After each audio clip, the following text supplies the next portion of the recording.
Hello everyone, astro with M Singh में ma'am Singh आप सभी का बहुत बहुत स्वागत करती हूँ। हमेशा की तरह मैं आ गई हूँ आपके पर्सन की एनर्जीज़ लेकर। देखते हैं कलेक्टिव लेवल पे आपके पर्सन की एनर्जीज़ क्या हैं, उनके मैसेजेस क्या हैं आपके लिए। तो शुरू करते हैं गाइस आज की रीडिंग लेके प्रभु का नाम। हर हर महादेव, जय हो शिव शक्ति, जय हो राधे कृष्णा, जय हो मेरे भाई।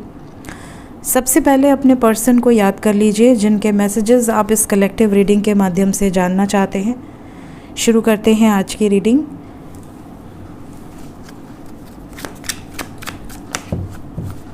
जय शिव शक्ति। कलेक्टिव रीडिंग है गाइस, जनरल रीडिंग है। जो बातें, जो सिचुएशन आपसे लगे कि रेजोनेट कर रही है उसे ही लीजिएगा। जो मैसेजेस आपको लगे कि नहीं ये मेरे पर्सन के मैसेजेस नहीं हो सकते, मेरी पर्सन की एनर्जी ऐसी नहीं हो सकती, उस मैसेज को जाने दीजिएगा, वो किसी और के लिए हो सकते हैं।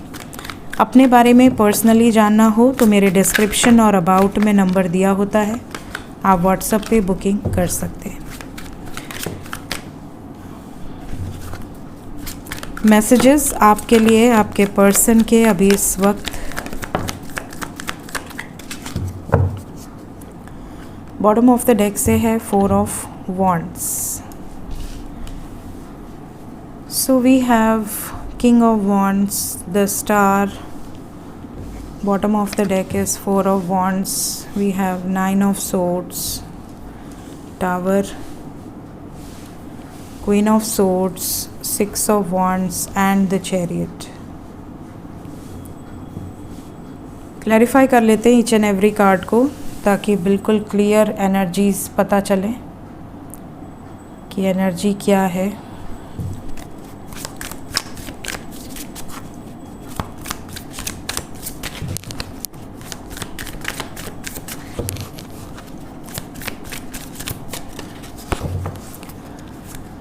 किंग ऑफ वॉन्ड्स को क्लैरिफाई किया है 7 ऑफ फायर ने, the star 2 of earth, 9 of swords 2 of water, the tower को 4 of water, queen of swords को 2 ऑफ फायर,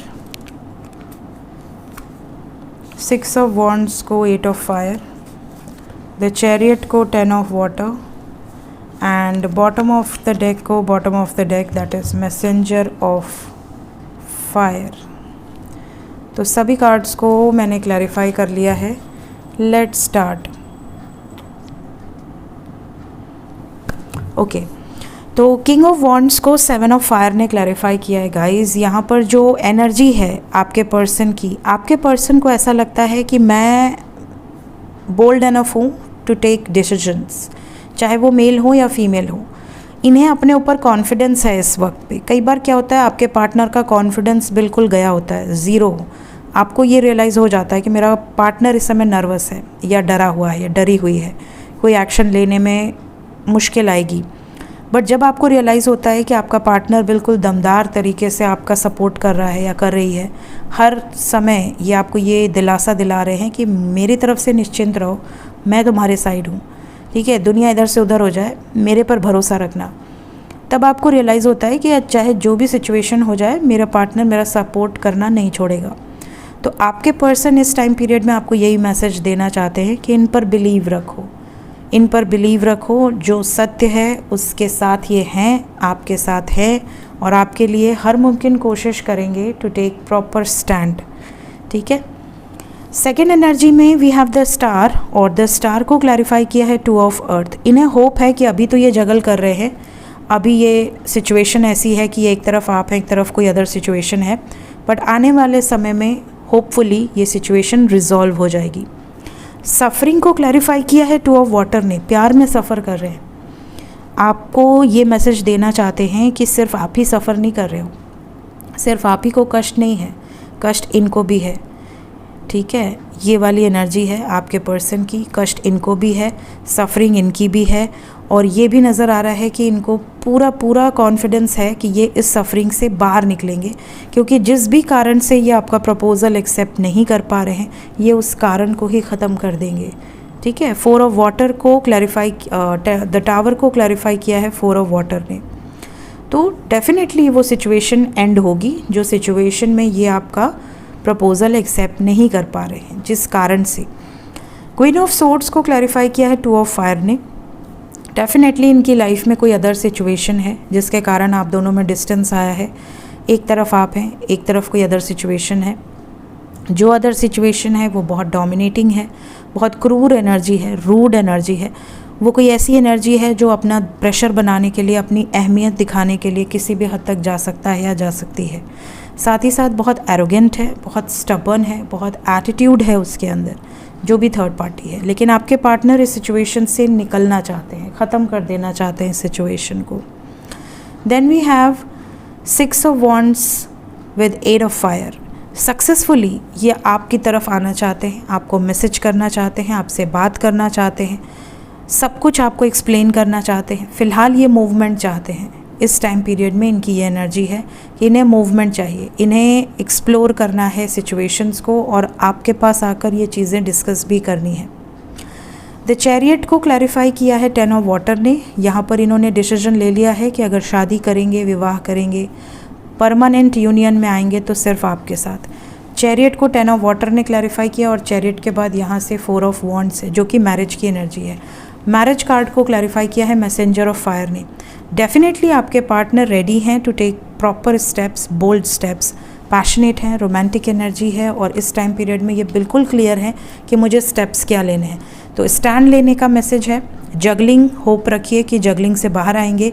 यूनियन न हो पाने के कारण सफरिंग में ये भी हैं, जितना आप सफ़र कर रहे हैं उतना ये भी कर रहे हैं। जल्द से जल्द वो सिचुएशन ख़त्म हो जाएगी जो सिचुएशन के कारण आपके पार्टनर आपका प्रपोज़ल एक्सेप्ट नहीं कर पा रहे हैं। थर्ड पार्टी बहुत डोमिनेटिंग है, लेकिन आपके पार्टनर इस सिचुएशन से सक्सेसफुली बाहर निकलेंगे। आपसे बातचीत होने के भी चांसेस नज़र आ रहे हैं। डिसीजन इन्होंने ले लिया है शादी का और शादी की एनर्जी इसके बाद आई है। तो overall energy is very good.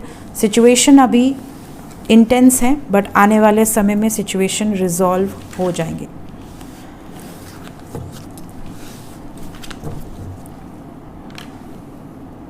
देखते हैं ओरेकल कार्ड से आपके लिए आज के दिन में क्या मैसेजेस निकल कर आते हैं। Will take 5 cards.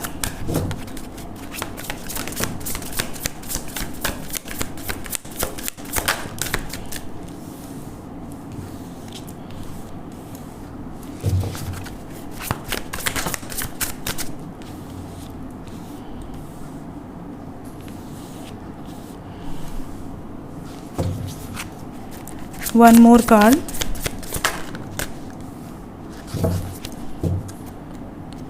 I don't understand. आपके पार्टनर का मैसेज है I don't understand. आपका बिहेवियर सडनली अगर चेंज हो रहा है, जैसे आप अगर कांटेक्ट में हैं और आपका बिहेवियर सडनली चेंज हो रहा है, मूड स्विंग्स हो रहे हैं, तो इनको समझ ही नहीं आ रहा कि आप ऐसे क्यों बात कर रहे हो, या अगर आप इन पर किसी बात पर शक कर रहे हो या कोई क्वेश्चन कर रहे हो तो इनको ऐसा लग रहा है कि सडनली इसको क्या हो गया। इसका मूड कभी अच्छा रहता है, कभी ख़राब रहता है, कभी ये बिल्कुल ही अजीब बिहेव करने लगता है या लगती है। तो कुछ ऐसी चीज़ें हैं आप दोनों के बीच में जो इनको समझ में नहीं आ रही हैं। तो ये आपसे ये मैसेज कर सकते हैं कि मुझे समझ में नहीं आ रहा है कि तुम ऐसा क्यों कर रहे हो या क्या बात है। इसके अलावा सेकंड मैसेज है my life is a mess right now. इनकी ज़िंदगी में बहुत सारा रायता फैला हुआ है, तो ये अपनी लाइफ में इस टाइम पे सिचुएशन को रिजॉल्व करने की कोशिश कर रहे हैं। ये मैसेज आप में से कुछ लोगों के पार्टनर का है कि इनकी ज़िंदगी में सब कुछ तबाह हुआ पड़ा है। ये बहुत जल्दी जल्दी उन सिचुएशंस को समझकर ठीक करने की कोशिश कर रहे हैं। इस टाइम पीरियड में अगर इनका मूड ख़राब है और आप इनसे कोई हीटेड आर्ग्यूमेंट करते हो, शक करते हो, ट्रस्ट इश्यूज़ या बहुत सारे क्वेश्चंस पूछते हो, तो इनको ऐसा लगता है कि आप ड्रामा क्रिएट कर रहे हो। तो ये इस तरह के भी मैसेजेस यहाँ पर आपके बीच में हो सकते हैं कि डोंट क्रिएट ड्रामा, मुझे समझ नहीं आ रहा कि तुम ऐसा क्यों कर रहे हो या क्यों कर रही हो। कुछ लोगों के पर्सन का बहुत रोमांटिक मैसेज है I long for your kiss. Definitely they are missing you और ये मिलना चाहते हैं और डेफिनेटली ये आपके साथ अच्छा टाइम स्पेंड करना चाहते हैं। इस तरह की वाइब्स है। Physically they are very attracted towards you right now. Next message है if I could go back in time I would handle us differently. जैसे टाइम ट्रैवल नहीं होता है कि पीछे जाकर चीज़ों को करेक्ट कर दिया जाए, जैसे हमने हैरी पॉटर में देखा है, तो वैसे ही इनका ऐसा मानना है कि काश कि ऐसा कोई व्यवस्था होता जिससे हम पीछे चले जाते और चीज़ों को हैंडल कर लेते। कि ऐसी घटना घटित ही नहीं होती। तो मे बी आप दोनों के बीच में अगर कोई बड़ा आर्ग्यूमेंट हुआ है, कुछ ट्रस्ट इश्यूज़ हुए हैं, कहीं उनसे या कहीं आपसे कोई गलती हुई है, तो ये चाहते हैं कि पीछे जाके सारी चीज़ों को करेक्ट कर लिया जाए। नेक्स्ट मैसेज है, I don't want to be who I used to be, you deserve better. आप में से कुछ लोगों का बिहेवियर अपने पर्सन की तरफ अगर बहुत नेगेटिव हुआ है, हर बात पे आप चिड़चिड़ कर रहे हो, फ्रस्ट्रेटेड हो, या उनका बिहेवियर बहुत चिड़चिड़ा है जिसके कारण आपको गुस्सा आ रहा है, तो या आप इनके अंदर बहुत चेंजेस लेकर आ रहे हो। जैसे जिस तरीके की ये पहले थे, अगर आपने इनको चेंज करने की बड़ी कोशिश की है कि ये छोड़ दो, वो छोड़ दो, ये हैबिट अच्छी नहीं है, वो हैबिट अच्छी नहीं है, तो कहीं ना कहीं इनको ऐसा लगता है कि यू डिज़र्व बेटर, आप बहुत अच्छे हो और आपको एक अच्छा सभ्य इंसान चाहिए, मेरे जैसा राक्षस शायद आपको अच्छा ना लगे। तो मे बी इनको ऐसा लग रहा है, गुस्सा आ रहा है, और कुछ लोगों के पार्टनर गुस्से में ये बात बोल सकते हैं कि मैं जैसा हूँ मैं वैसा हूँ, तुमको मे बी किसी अच्छे पर्सन की कोई अच्छा पर्सन तुमको डिज़र्व करता है, मैं डिज़र्व नहीं करता। तो ये चीज़ें आपको हर्ट कर सकती हैं कि ये कैसे बात कर रहा है, क्यों ऐसे बात कर रहा है, और मैं जैसा था मैं वैसा नहीं बन सकता, इस तरह से बिहेव करना। अगर आप उनसे बोलते हो कि यार तुम ऐसे क्यों बात कर रहे हो, पहले तो तुम ऐसे नहीं थे, तो कह देंगे हाँ मैं पहले जैसा अब नहीं रहा, यू डिज़र्व बेटर। इस तरह के मैसेजेस कुछ लोगों के पर्सन के हैं। तो जो मैसेज आपको लगता है कि आने वाले समय में आपके पार्टनर किस एनर्जी में है, जो मैसेज रेजोनेट करे उसे ही लीजिएगा, क्योंकि यहाँ मिक्स्ड एनर्जीज़ हैं, कलेक्टिव रीडिंग है, और ज़्यादातर लोग देखते हैं हज़ारों लोगों से एक ही मैसेज तो रेजोनेट नहीं कर सकता। तो यहाँ पर जो एनर्जीज़ हैं वो डिफरेंट है। तो जिनके पर्सन की एनर्जी है, जिनके पर्सन इस एनर्जी में होंगे, वैसे मैसेजेस आपको रिसीव होंगे। तो जो मैसेज आपको रिसीव होगा आप ज़रूर से डिस्कस कर सकते हैं if you want to, comment section में। सो देखते हैं कि आपके पर्सन की तरफ से जो भी मैसेजेस हैं वो कब तक आपको रिसीव हो सकते हैं। 11 है, तो मोस्ट प्रॉब्ली इस रीडिंग को देखने के बाद 11 आवर्स के अंदर आपके पार्टनर की एग्जैक्टली यही एनर्जी रहेगी। मैक्सिमम आप कह सकते हैं तो ये एनर्जी 20 आवर्स या 2 दिन मैक्सिमम रेजोनेट कर सकती है। So this is the reading for today. मिलते हैं थोड़ी देर में टैरो विद एम सिंह में करंट फीलिंग्स नेक्स्ट एक्शन की वीडियो के साथ। Till then take care guys, bye bye.